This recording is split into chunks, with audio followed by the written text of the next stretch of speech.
Hi guys, welcome back to my channel. And I'm back with another recap of Tyler Perry's Sistas, Season 6, Episode 6, Mending Fences. So y'all already know, if y'all been keeping up with the tea and the drama, Zach right now is in hot water with Fatima. And yeah. So, let's just get into it. After Fatima gets to the house and Zach tries to give her a hug and a kiss, she just, steps off and goes to take her a bath or whatnot. So now it's like the next morning, she basically Andy, Karen goes to see Andy this morning and talk to her about how Zach is in his I love you voice stage, whatever the case may be. And Andy's just like, okay, but, I'm just listening. I'm not going to judge. I'm just listening. So Karen tells her that Zach is going to come to the salon to help rebuild and whatnot. And she was like, okay. And then she was like, I got to go get to the salon. But at the same time, Andy had something to tell Karen. So basically, Andy tells Karen that she said all these things to Gary about the sex and stuff like that. And they was like, she was like, okay, yeah, we tried to tell you that. And she was feeling bad about it. But at that same time, Andy needed to hear that out loud. So after Andy and Karen had their talk, she decided to drink some of her coffee, and she ends up calling Fatima. She leaves her voicemail talking about they need to move their meeting up to an earlier date because she also has another appointment to get to. So after that, I guess she heads to work. So meanwhile, at Zach and Fatima's house, Fatima is coming out the bathroom. If y'all been keeping up with Fatima, y'all already know she did that to him already when she was tight, I believe, with him. So everything that she got mad about him, but had to do something with Karen.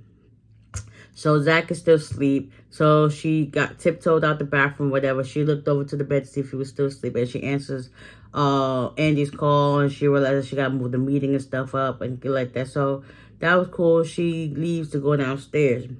So just as how coincidental, she leaves to go downstairs. Karen, she's in her car riding, I guess, to the salon, and she ends up calling Zach, and he wakes up and he talks, answers the phone. So basically, she was like, I'm on the way to the salon. It's like 7:45. Do you need any breakfast? She's being so sweet and sincere to him, but he was like, nah, I'm good, whatever the case may be. And he was like, listen, just give me 45 minutes so I can take a shower and whatever I get there. So she was like, okay, cool. And then once he got off the phone, he's looking around, whatever. And he's like, Fatima, no avail, no answer. So I guess he gets on with his day. So by the time Andy gets to work, Fatima's already there and whatnot. And she has like this somber look on her face. And she was like, so what's up? And everybody already knew herself. So Andy was like, oh.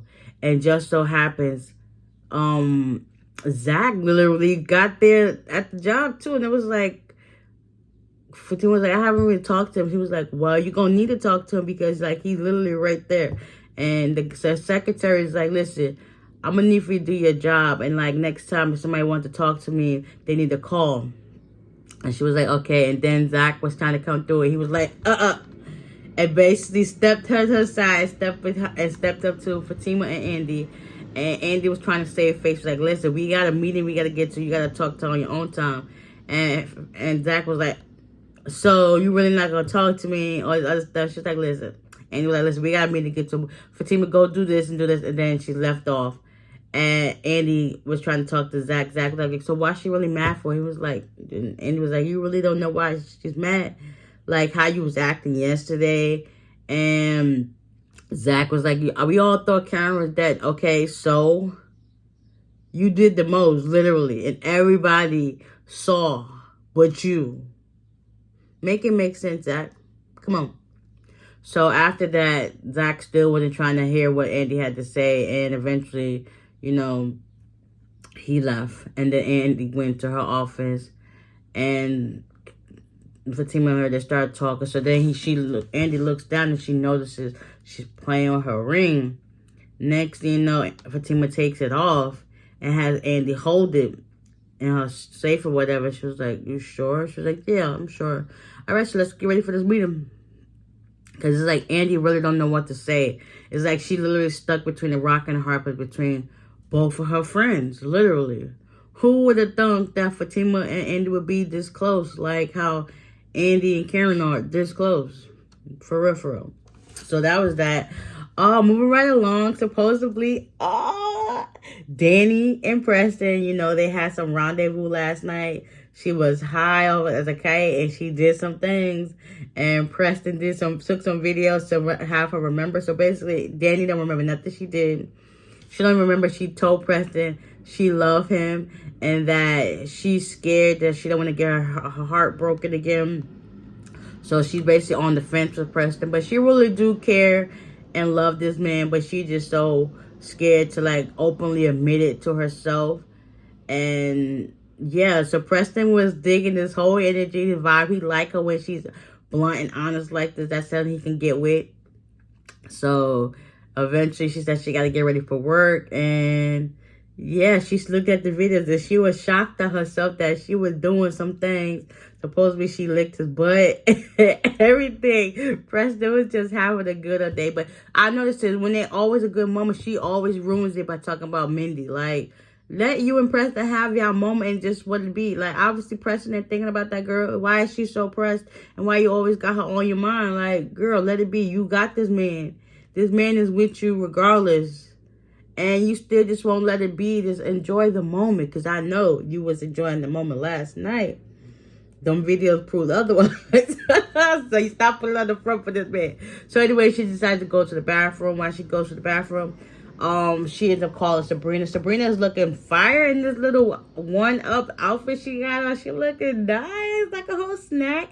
So whatever. She calls and Sabrina and Danny talk about how Sabrina can't really talk that much. So she had to get ready to go to this lawyer that Bio hired before her and Maurice and stuff like that. So, you know, Danny really couldn't say much about what she got going on. So that was that.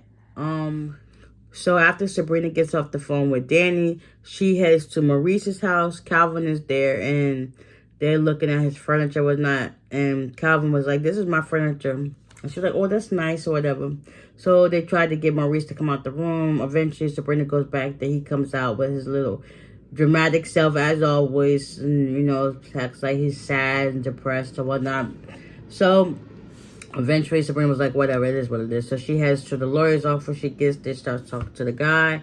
And as soon as she's about to say something else that he couldn't make it, he in walks the room with Calvin, you know, him being his extra self.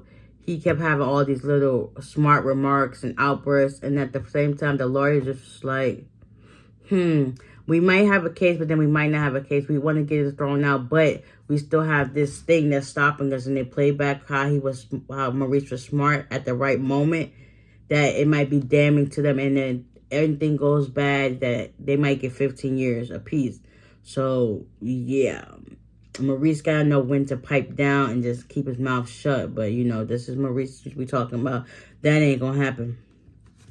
So after that, Karen gets to the salon. And next thing you know, Pam pulls up. And Karen was like, "Oh, you ain't never been here this early when you had a job." She, like, whatever, I was just here to help. And then they notice,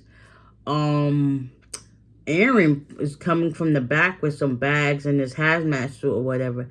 And she's talking about, did they get the body out of there? Like, yeah, they did. It's not as bad as they think it is. And Karen really wants to see it. But at the same time, Aaron was like, that's not good for the baby. She was like, yeah, you're right. But I could let you stand at the doorway and you can just scan it through. She was like, yeah, okay. So after that, Zach pulls up and gets out the car and walks up to them. And first, Karen was like, Aaron, what are you doing here? And Pam was like, he's just here to help. You could say thank you. She was like, thank you. And then I guess some other words was being said. And both Pam and Aaron dispersed. And Zach and Karen was there, and they started talking and whatnot. So just as Karen went to give Zach a kiss on the cheek, you see Fatima out the corner of her eye from her car watching, like, and you already seen Zach was like, oh, dang, like, this man can never catch a break. Stop hanging around Karen and you will. That's just the problem. So it's like Fatima is really on the fence about, like, whether she should stay with Zach or basically just let Karen have him. But then again, at the same time, Zach is still feeling clouded. But okay, she could have died, so, but you forgot how she treated you. You forgot how she treated you. But that's left for another story. So after that, I think that's basically it that happened on this episode. Yeah. So guys, if I feel like I missed anything, let me know in the comment section down below. So this really concludes the end of this recap. I hope you guys stay tuned for next week's episode because I got y'all. And I'll see y'all in the next one. Bye.